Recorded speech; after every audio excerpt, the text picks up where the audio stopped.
नमस्ते बच्चों, कैसे हो तुम सब। आशा करती हूँ तुम सब अच्छे होगे। आज हम तुम्हारे हिंदी पाठ्य पुस्तक से 5वें अध्याय लोकप्रिय गोपीनाथ बरदले अध्ययन करने जा रहे हैं। इस पाठ में हम लोग असम के प्रथम मुख्यमंत्री लोकप्रिय गोपीनाथ बरदले जी के बारे में जानकारी हासिल करेंगे।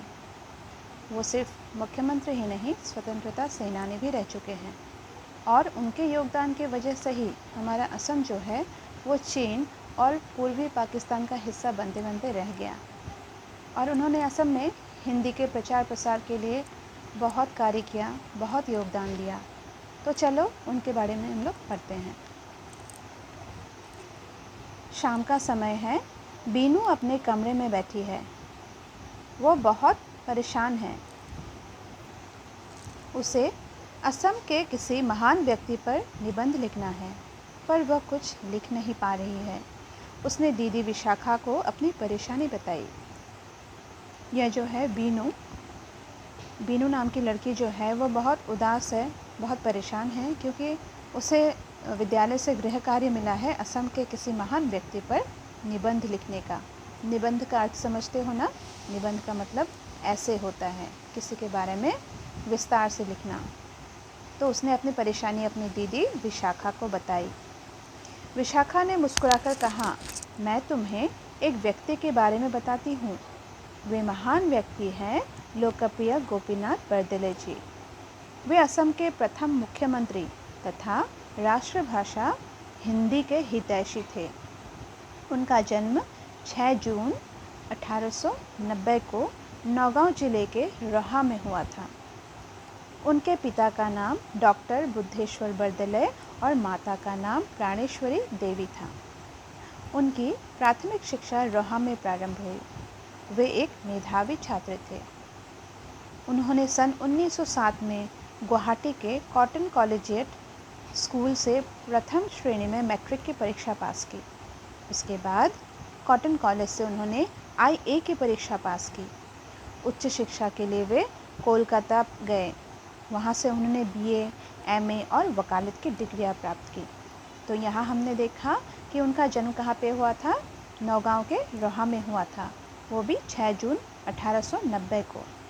और वो बहुत ही मेधावी छात्र थे। और हम लोगों ने देखा कि उन्होंने बहुत उच्च शिक्षा प्राप्त की थी। कई जगह वो पढ़ने के लिए गए और बहुत सारी डिग्रियाँ उन्होंने हासिल की थी। बीनू ने पूछा, दीदी बरदले जी की रुचि के बारे में ज़रा बताइए ना। रुचि मतलब बरदले जी को क्या पसंद था, उसके बारे में उसने पूछा। बीनू ने पूछा अपनी दीदी से। सुनो, मैं बताती हूँ। गोपीनाथ बरदले एक अच्छे गायक और खिलाड़ी थे। देखो, वो मेधावी छात्र तो थे ही और साथ में वो अच्छे गायक भी थे और खिलाड़ी भी थे। उनकी रुचि नाटक में भी थी। महात्मा गांधी के आह्वान पर स्वाधीनता आंदोलन में कूद पड़े थे और उन्हें कई बार जेल जाना पड़ा था। जेल में ही उन्होंने श्री रामचंद्र, बुद्धदेव, हजरत मोहम्मद आदि जीवनी ग्रंथों की रचना की। उनके द्वारा रचित अन्य 2 ग्रंथ हैं महात्मा गांधी और अनासक्ति योग। तो बच्चों, तुम लोग उनके द्वारा रचित इन ग्रंथों के नामों को अच्छे से याद रखना। दीदी, आप उनके वैवाहिक और कर्म जीवन के बारे में जानती है क्या? बीनू ने बहुत उत्सुकता से अपनी दीदी विशाखा से पूछा। विशाखा ने कहा, उत्तर गुवाहाटी के भूमिकांत शर्मा मजिंदार बरुआ की कन्या श्रीमती सुरबाला बरदले से उनकी शादी हुई थी। वे सादा जीवन और उच्च विचार के थे। वे हमेशा असम वासियों की भलाई के लिए काम करते थे। असम की जनता उन्हें बहुत चाहती थी, इसीलिए उन्हें लोकप्रिय नाम से जाना जाता है। तो अब पता चला उनके नाम के आगे हम लोग लोकप्रिय क्यों लिखते हैं, क्योंकि वो असम की जनता के बहुत चहेते थे और वो हमेशा असम वासियों की भलाई के लिए ही कार्य करते थे।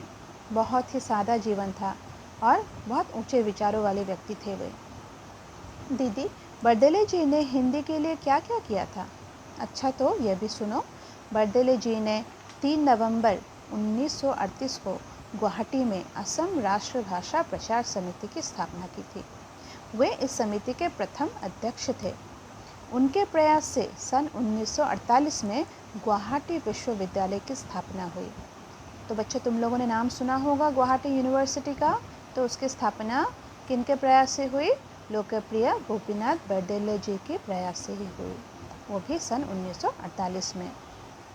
5 अगस्त 1950 को उनका स्वर्गवास हुआ।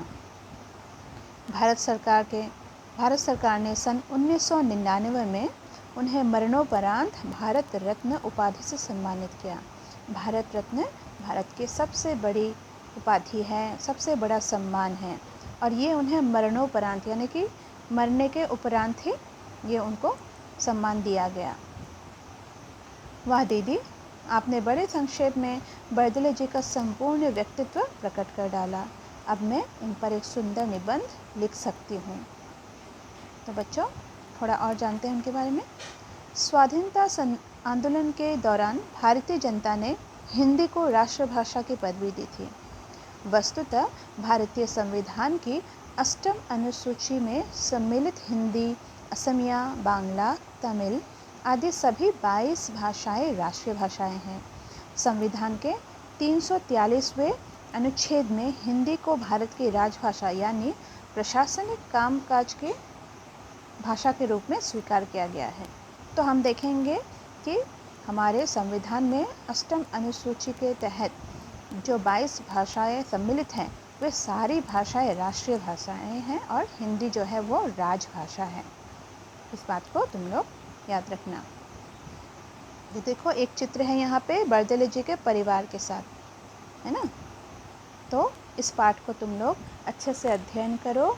यहाँ पे कुछ ऐसे शब्द होंगे जो तुम्हें कठिन लगते होंगे, तो उन शब्दों को अंडरलाइन करके अपनी कॉपी में लिख कर रखना और मुझसे फिर इसके बारे में फ़ोन पर पूछ सकते हो। तो आज के लिए इतना ही। धन्यवाद।